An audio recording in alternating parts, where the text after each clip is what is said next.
And the fourth topic, bring charges against. According to Gospel of Prosperity, those chosen by God expect some sort of special privilege in a form of exemption from accusation or charges during Judgment Day. In other words, they expect God to do some injustice to choose them as His elect. They think that if we believe in Jesus Christ, we will be given an exemption. An exception that even if you are unjust or unrighteous, God will give this exemption to us and choose us as His elect. This is a sort of injustice which is expected from God in that belief. But the faith in gospel of the cross is totally against this expectation of exemptions.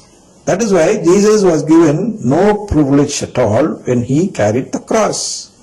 God didn't come to rescue Jesus. He didn't send the angels to rescue Him from carrying the cross or suffering on the cross or on the way to the Calvary. He also expressed this righteousness. See, everyone must be knowing that God, before giving His life or surrendering His Spirit to God the Father, explained in words saying, Eloi, Eloi, lama sabachthani. My Lord, why have you forsaken me? These words were used by Jesus, everyone knows. But why did He use it? He used it to express this righteousness of God, that we should not expect any exemption from God. We means the believers of the gospel of the cross should not expect any exemption from God regarding the sufferings which we face in this world, and so to give a testimony, a witness that no privilege was given to him by God, Jesus exclaimed in these words, Eloi, Eloi, lama sabachthani.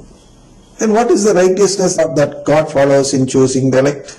Once we choose according to Deuteronomy 30th chapter 15th verse, or Sirach 15th chapter 14 to 17, we are given no privileges, because if what we have chosen has a clear evidence of external signs, of especially the sacraments, Satan can bring no charges against us. Therefore, God with us means sacraments. I'll say that once again. 15th chapter, 14 to 17th verse say. I'll read it to you once, then only you can follow what I'm trying to say.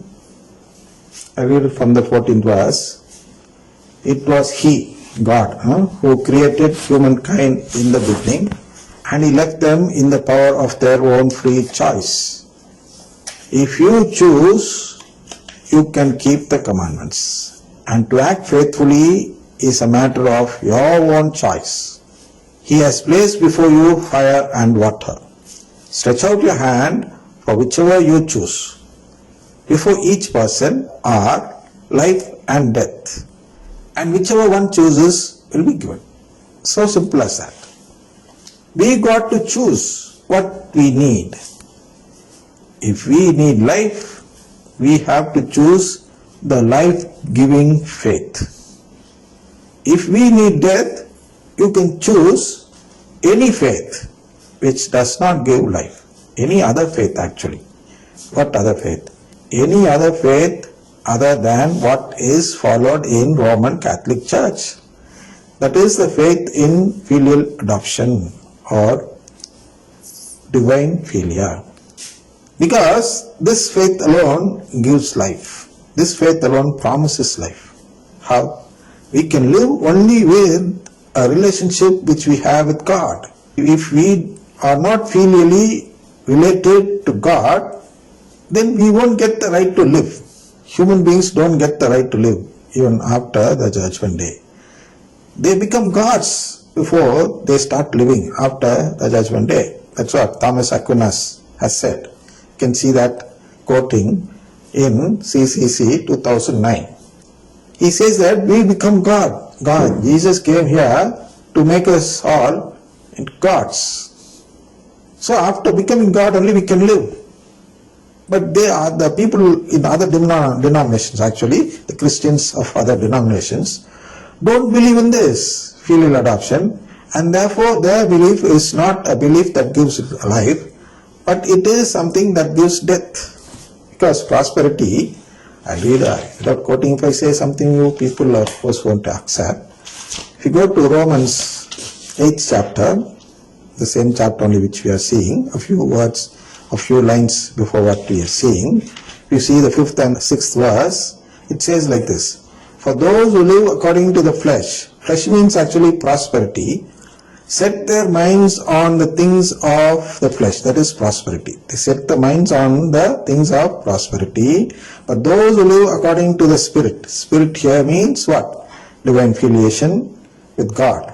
The Spirit means relationship with the Spirit. We become relatives to the Spirit. If you set the mind on the Spirit, that is, if you believe in filial adoption, it says like this: but those who live according to the Spirit set their minds on the things of the Spirit. What are things of the Spirit? The things that give us this spiritual life, divine filiation. What are the things? The sacraments. So, if you choose to live, you choose the sacraments. If you don't choose to live, choose the gospel of prosperity. That is as simple as that. So for the sacraments, faith in sacraments only, we call it as gospel of the cross. That's what is said in Sirach. It said like this: before each person are life and death, and whichever one chooses will be given. For this purpose only, when we go to these words, bring charges against. So if somebody wants to bring charges against us, he could do so only by saying that we did not ask for filial adoption. But Catholics, since they have received the sacraments, are in a position where Satan can bring no charges against Catholics. Therefore, God with us means the sacraments. If you receive the sacraments, the Holy Spirit descends on you, and therefore God is with you.